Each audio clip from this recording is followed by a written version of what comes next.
प्यारे विद्यार्थियों, आज जो है हम बेटा गति के समीकरण के बारे में अध्ययन करेंगे। गति के 3 समीकरण होते हैं बेटा, लेकिन उस तीनों को बनाने के अलग अलग मेथड होते हैं। मेथड एक को कहा जाता है बेस या आधार हम विधि कहते हैं, और दूसरे मेथड को हम ग्राफीय विधि, और तीसरे मेथड को बेटा हम जो है समाकलन विधि से जो है हल करेंगे। तो गति के आज जो हम पहले समीकरण पर चर्चा करते हैं, हम बात करते हैं गति के पहले समीकरण पर। चलिए, गति का प्रथम समीकरण जो होता है बेटा जी v equals to u plus a t. ये बहुत ही सिंपल मेथड है, 1-2 लाइन का ही विधि है।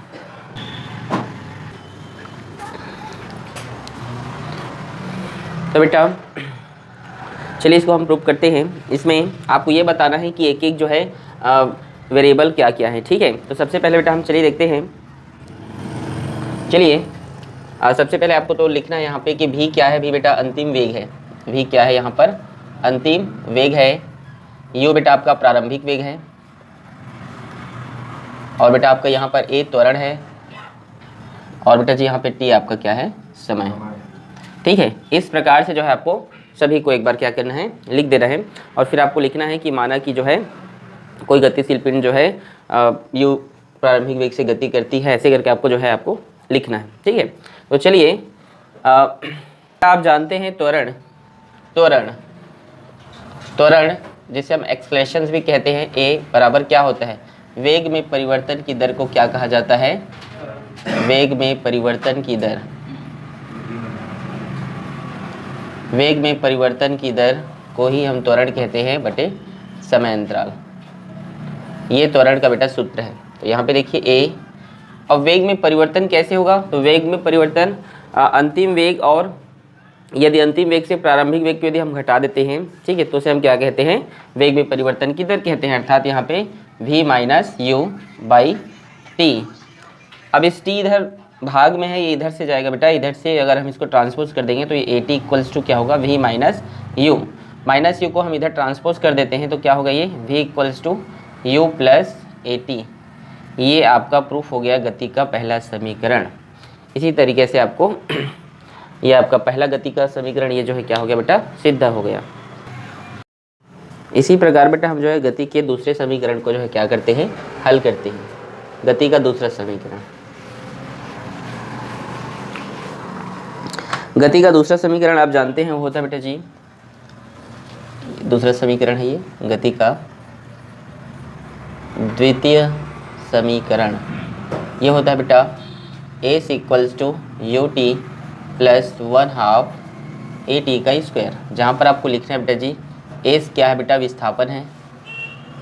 s विस्थापन है। u यहाँ पर बेटा प्रारंभिक वेग है, यहाँ पर t समय है, और बेटा यहाँ पर a त्वरण है। इस प्रकार से जो है आपको क्या करना है बेटा जी? इसे लिखना है, ठीक है। तो चलिए देखिए यहाँ पर विस्थापन s बराबर विस्थापन लिखा है। विस्थापन ऐसे नहीं हो जाता है। आप विस्थापन के बारे में आप जानते हैं कि यदि कोई गतिशील वस्तु जो है प्रारंभिक एक सीधी रेखा में जो है चलती है, और उसके प्रारंभिक और अंतिम वेग के योग को ही हम विस्थापन कहते हैं, ठीक है। यदि कोई वस्तु यहाँ से चल के एक सीधी स्ट्रेट लाइन पर यहाँ तक अगर पहुँचती है, ठीक है, मतलब इनर्शियल और फाइनल पॉइंट के सम को ही हम क्या बोलेंगे? विस्थापन बोलेंगे। तो यहाँ पर तो आप अंतिम वेग कहीं पर देख ही नहीं रहे हैं, तो विस्थापन कैसे होगा? नहीं समझे? यहाँ पर अंतिम वेग कहीं पर लिखा है क्या? नहीं लिखा है। तब हम क्या कर सकते हैं? हम जो है क्या करेंगे बेटा? हम जो है एवरेज लेंगे, औसत वेग लेंगे। क्या लेंगे? औसत वेग। औसत वेग v average equals to u plus v upon 2, ठीक है बेटा। अब हम क्या करेंगे? अब यहाँ तक किसी बच्चों को समस्या तो नहीं है, ठीक है। इसके बाद देखिए बेटा विस्थापन s बराबर बेटा हम लेंगे औसत वेग गुणा समय, या समय अंतराल आप लिख सकते हैं। तो s बराबर बेटा जी औसत वेग क्या है? u प्लस v बाई 2, और यहाँ पे इंटू समय क्या है बेटा? t है। अब आगे देखिए, एस इक्वल टू यू का यू प्लस वी का मान गति के पहले समीकरण से हम ऐड करेंगे। गति का पहला समीकरण आप जानते ही हैं, ठीक है। तो वहाँ से बेटा हम वी का मान ऐड करेंगे, you plus a T upon 2 into T. आगे देखिए बेटा, एस इक्वल्स टू, यहाँ पर यू जुड़ेगा तो यहाँ पे 2u होगा, और अंदर में हम t का गुणा भी कर देते हैं। ये जो t है इसके अंदर गुणा भी कर देंगे तो यू तो 2u हो गया, और t का अंदर गुणा करेंगे तो ये t प्लस ए टी का स्क्वायर। और इस 2 का मतलब है कि ये इसके लिए भी 2 है बेटा, और इसके लिए भी क्या है, ये 2 है, ठीक है। इस 2 का मतलब होता है कि प्लस की इस साइड के लिए भी 2 है और उस साइड के लिए भी क्या है, वह 2 है। आगे देखिए, एस इक्वल टू इस 2 से ये 2 कैंसिल हो जाएगा, तो यहाँ पर बचेगा बेटा यू टी प्लस ये 1/2, आप इस तरीके से इसको लिख सकते हैं, और ये ए टी का स्क्वायर। ये है बेटा गति का पहला समीकरण जो क्या हो गया, प्रूफ हो गया। इस तरीके से जो है गति का द्वितीय समीकरण जो है बनेगा, ठीक है। S equal to u t plus 1/2 a t square. Okay, आगे बेटा हम देखेंगे गति का जो है तीसरा समीकरण। गति का तीसरा समीकरण किस प्रकार से जो है बनेगा, चलिए देखते हैं। देखिए, गति का तृतीय समीकरण वो होता है बेटा, आप सभी जानते हैं, v square u square plus 2as। V square equal to u square plus 2as, जहाँ पर आपको ये बताना है बेटा कि भी क्या है, यहाँ पर भी है अंतिम वेग, वही जैसे पहले लिखते थे वही लिखना है यहाँ पे। ये आपका प्रारंभिक वेग है, और बेटा यहाँ पे a त्वरण है, और बेटा s विस्थापन है। ये बेटा जी आपको इस तरीके से लिखना है, ठीक है। तो आगे हम देखते हैं बेटा, इस इक्वेशंस को सॉल्व करने के लिए जो है हम बेटा यूज़ करेंगे गति का पहला समीकरण से, ठीक है।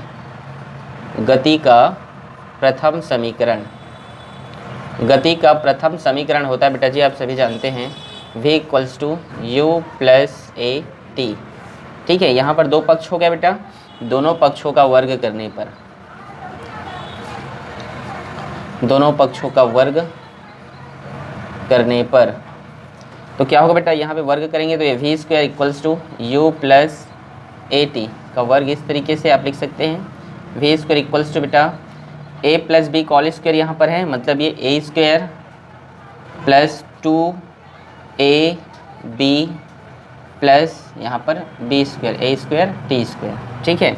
आगे देखिए, वी स्क्वायर इक्वल्स टू बेटा यू स्क्वायर।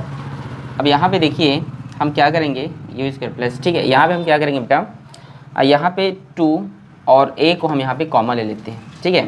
तो यहाँ पे हम 2 और a को कॉमन लेते हैं, यहाँ से 2 और a को हमने कॉमन ली है, तो अंदर भी क्या बचेगा, यहाँ पे इस लाइन पे बचेगा बेटा आपका यू टी प्लस, यहाँ से देखिए, यहाँ से हमने क्या किया है, मैंने बोला कि 2a को मैंने कॉमन लिया, तो आप देखिए इधर तो 2 है ही नहीं, तो आपको क्या करना पड़ेगा, उसका आपको भाग करना पड़ेगा इस तरीके से, ठीक है। 2 का आपको भाग करना पड़ेगा, और यहाँ पर बेटा a बाहर निकल गया है तो a के बचा है, तो उस a को आप लिखिए, और यहाँ पे बचा बेटा टी स्क्वायर, इस तरीके से। अर्थात जो चीज़ हमारे पास नहीं होती है और इसे हम कॉमन लेते हैं तो उसका उस साइड क्या कर देते हैं बेटा, भाग कर देते हैं, ठीक है। आगे देखिए, v square equals to u square plus 2a, और देखिए बेटा u t plus 1/2 a t के स्क्वायर, आप जानते हैं ये गति का द्वितीय समीकरण है जिसे हम एस लिखते थे, एस। ये बेटा आपका प्रूफ हो गया, आप लिखते थे यहाँ पे, आप जानते हैं, जो कि हम जानते हैं you t plus 1/2 a t के स्क्वायर इक्वल्स टू एस, ये आप लिखे हैं गति के द्वितीय समीकरण में, तो उसी को मैं यहाँ पे क्या कर दिया हूँ, लिख दिया हूँ। ये गति का सामान्य विधि से जो है तीनों समीकरण जो है हल होते हैं। अब बेटा हम देखेंगे ग्राफीय विधि।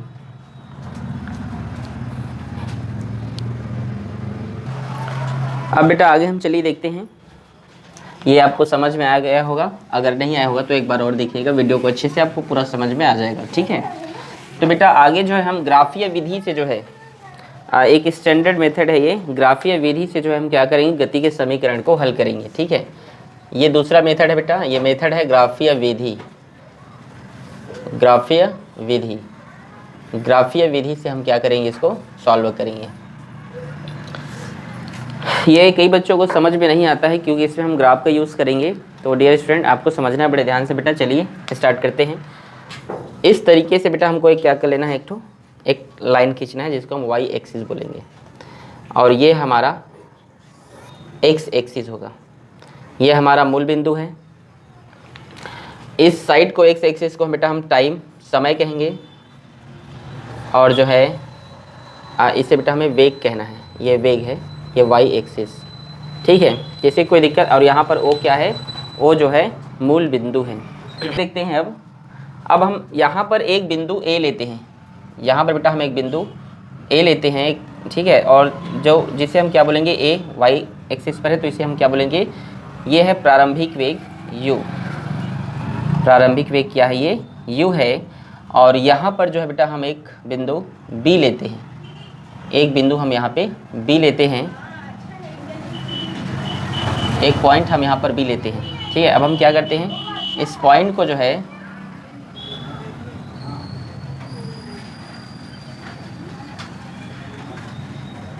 यहाँ पर बेटा हम क्या करते हैं, इस पॉइंट को इस एक्सिस के साथ मिला देते हैं। ये हमारा प्रारंभिक वेग है a, और b हमारा अंतिम वेग है बेटा, ठीक है।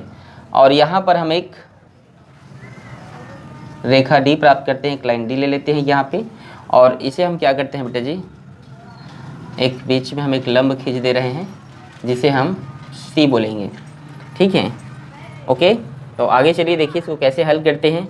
ये आपका ग्राफ है, इस ग्राफ की सहायता से हम गति के तीनों समीकरण को क्या करेंगे बेटा, हल करेंगे।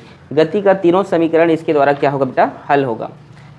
तो आप सभी जानते हैं, तो फिर से एक बार मैं इसे रिपीट कर रहा हूँ। हम एक एक्सिस x लेते हैं, एक एक्सिस हमारा y है, ये हमारा टाइम है, और ये हमारा वेग है, वेलोसिटी है, ठीक है। हमने आगे देखिए ये थीटा डिग्री है यहाँ पे, ठीक है, और ये हमारा प्रारंभिक वेग है, ये हमारा अंतिम वेग है, ठीक है। तो चलिए बेटा हम पहला गति के समीकरण को यहाँ पे हल करते हैं, ठीक है। गति के प्रथम समीकरण से, गति का प्रथम समीकरण जिसे आप जानते हैं क्या है, v equals to u plus a t, v equals to u plus a t. यह है बेटा गति का पहला समीकरण। इसे हमें ग्राफीय विधि से क्या करना है, सिद्ध करना है।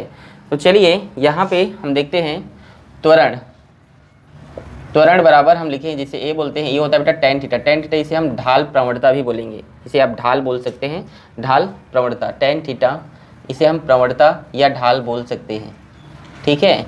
तो आप जानते हैं यहाँ पे या ऐसे लिखिए आप, या ऐसे tan थीटा नहीं लिखना है तो कोई बात नहीं, या लिखिए त्वरण बराबर, आप जानते हैं tan थीटा बराबर क्या होता है, लंब बटे आधार होता है। आप सभी जानते हैं लंब बटे आधार।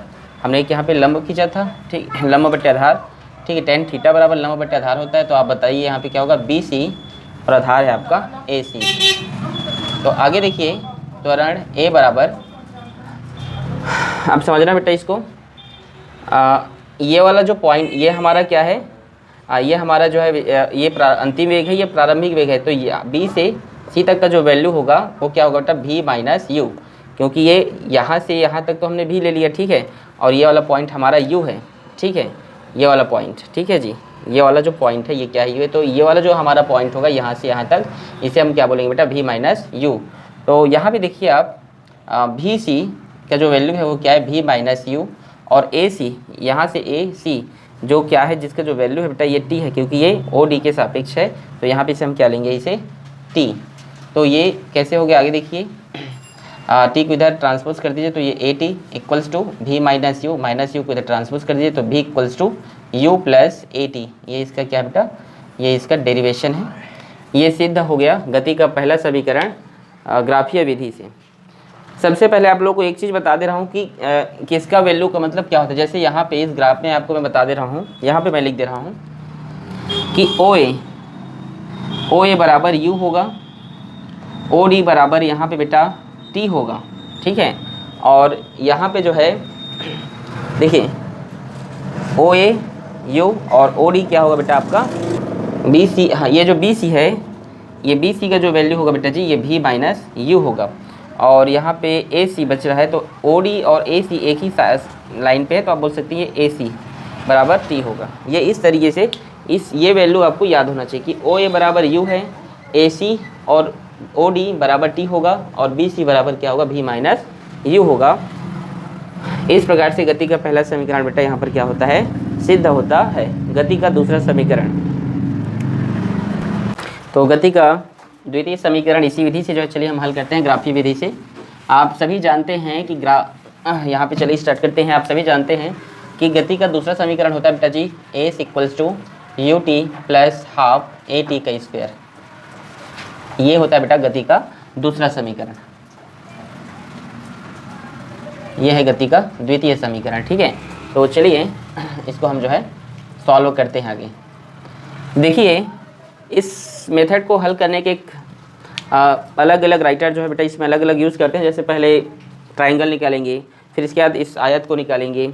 तो हम डायरेक्ट, आपने कक्षा 8वीं में एक चैप्टर पढ़ा होगा, चैप्टर 7 या 8 आई थिंक, उसमें आपने पढ़ा होगा समलम चतुर्भुज।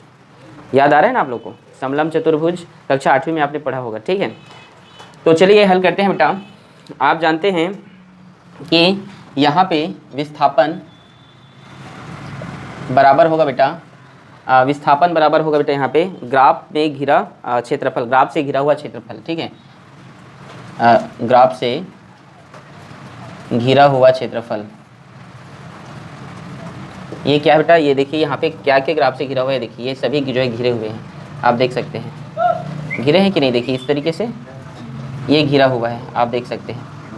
ठीक है, ये सभी क्या है बेटा, घिरा हुआ है। ठीक है, ग्राफ से। ठीक है जी, ये ग्राफ से क्या हुआ है, पूर्ण रूप से घिरा हुआ है। तो समलम चतुर्भुज एस बराबर हम लिखेंगे समलम चतुर्भुज का क्षेत्रफल। समलम चतुर्भुज का क्षेत्रफल होता है बेटा, आप सभी जानते हैं इसका फॉर्मूला, कौन नहीं जानता है, जानते हो ना। तो समलम चतुर्भुज यहाँ पर क्या है, समलम चतुर्भुज का क्षेत्रफल या समलम चतुर्भुज, यहाँ पे समलम क्या है इसको पहले लिख देते हैं ऐसे, समलम चतुर्भुज ओ ए बी डी का क्षेत्रफल, ऐसे लिख लीजिए, समलम चतुर्भुज ओ ए बी डी का क्षेत्रफल। तो आप समलम चतुर्भुज का फॉर्मूला जानते हैं बेटा, वो होता है 1/2। ठीक है, जानते हैं ना समलम चतुर्भुज का क्षेत्रफल 1/2 A1 plus B2 bracket of multiply H। याद आ रहा है, आप लोग 8वीं में पढ़े थे 1/2 A1 प्लस B2 और फिर जो है मल्टीप्लाई H, आप पढ़े थे 8वीं कक्षा में। ठीक है जी, तो चलिए इसको हम लिखते हैं समलम चतुर्भुज के क्षेत्रफल की लंबाई गुणा ऊंचाई। आगे देखिए बेटा 1/2। अब समलम चतुर्भुज की लंबाई OA प्लस BD मल्टीप्लाई ऊंचाई AC, इस तरीके से। और आप सभी जानते हैं 1/2 ये A से बेटा, और OA का वैल्यू आप यहाँ पे जानते हैं U है, तो U, और BD का वैल्यू आप जानते हैं V है बेटा, B और D का जो वैल्यू होगा वो भी होता है। ठीक है, तो यहाँ पे हम भी लिखते हैं V मल्टीप्लाई AC का वैल्यू बेटा आप जानते हैं T होता है, S इक्वल टू 1/2। अब यहाँ पे देखिए हम गति का पहला समीकरण यहाँ पे यूज़ करेंगे। गति का पहला समीकरण आप जानते हैं क्या होता है, U plus AT multiply T। आप जानते हैं V बराबर होता है, देखो ये U का ये U प्लस का प्लस V का, गति का पहले समीकरण से U प्लस AT। तो आगे देखिए वही जो हम पहले बनाए थे 1/2 और U बेटा 2U हो गया यहाँ पे 2U, और T का अंदर गुणा भी कर दीजिए। ठीक है, तो 2UT प्लस AT का स्क्वायर। ठीक है, और अब देखिए आगे इस 2 का अंदर में हम गुणा कर देते हैं, 1/2 का अंदर में गुणा किया जाता है। ध्यान सुनिए, इस 1/2 का हम अंदर में गुणा कर रहे हैं बेटा, तो A2 से 1 2 तो कट जाएगा, तो यहाँ पे क्या होगा UT प्लस 1/2 को इतने में गुणा किया तो ये 2 से 2 कट गए, लेकिन इसमें जब करेंगे तो ये क्या होगा 1/2 AT का स्क्वायर, और ये एस। ये है बेटा गति का दूसरा समीकरण जो ग्राफीय विधि से हल हो गया। हम गति के तीसरे समीकरण को जो है क्या करेंगे, हल करेंगे। ये तो उसी मेथड से हो जाएगा हल, यहाँ पर बस हम चेंजेबल कर देते हैं। ठीक है, चलिए देखिए गति का तृतीय समीकरण। ठीक है, वो होता है जी V² equal to U² plus 2AS। ठीक है, ये गति का जो है द्वितीय समीकरण है, सॉरी तृतीय समीकरण है। तो विधि वही है।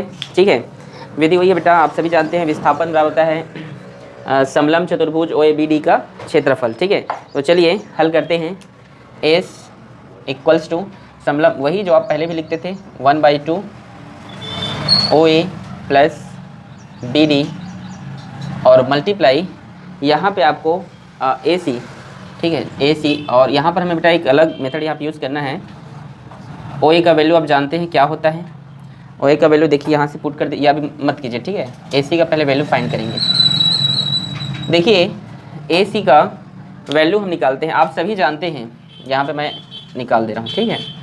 आप जानते हैं कि tan थीटा बराबर होता है A, आप सभी जानते हैं, ऐसे लिख देते हैं। आप जानते हैं कि A बराबर होता है tan थीटा, और tan थीटा मतलब आप जानते हैं BC/AC, और मुझे AC का वैल्यू चाहिए, तो AC को मैं ट्रांसपोज कर दूंगा और A को इधर ला दूंगा, तो BC/A ये होगा। अब इस AC के वैल्यू को यहाँ पे पुट करता हूँ मैं, BC/A इस तरीके से। अब आगे आप देखिए, अब इस A को क्या कर रहा हूँ मैं, इस A और इस 2 को, ये 2 और इस A को इस साइड ट्रांसपोज कर दे रहा हूँ, तो ये होगा 2AS। देखिए ध्यान से, ये A और ये 2 को इधर ट्रांसपोज कर दिया, ट्रांसफ़र कर दिया, पक्षांतर कर दिया, तो ये भाग से सीधा गुणा में चले गए, ठीक है। यहाँ पे क्या बचा, OA का वैल्यू क्या है आप यहाँ पे देख सकते हैं, U है, तो U प्लस BD का वैल्यू भी है, ठीक है, मल्टीप्लाई यहाँ पर BC बचा और BC का वैल्यू V माइनस U है, ठीक है, 2AS। अब यहाँ पर एक सूत्र बन रहा है बेटा, वो सूत्र है A plus B A minus B, वो होता है A square minus B square, मतलब आप बोल सकते हैं V square minus U square, यहाँ पर आप लिख सकते हैं V square minus U square. और ये क्या, देखिए यहाँ पे अब आगे पीछे है तो कन्फ्यूजन नहीं होना, आप लिख सकते हैं, ठीक है। अब आगे देखिए यहाँ पे माइनस U स्क्वायर को आप ट्रांसपोज कर दीजिए, तो क्या होगा, V square equal to minus U square इधर आ गया इस पक्ष में, तो ये होगा U स्क्वायर प्लस 2AS। ये ग्राफीय विधि से गति का तीसरा समीकरण जो है बेटा आपका हल होता है। आई होप कि आप सभी विद्यार्थियों को यह ग्राफीय विधि और बेसिक विधि तीनों समझ में आ गए होंगे। हम बेटा कल आपको समाकलन विधि, ये थोड़ा सा कठिन लगता है विद्यार्थियों को, समाकलन विधि से आपको गति के समीकरण को हल करके जो है बताएंगे। Okay, thank you.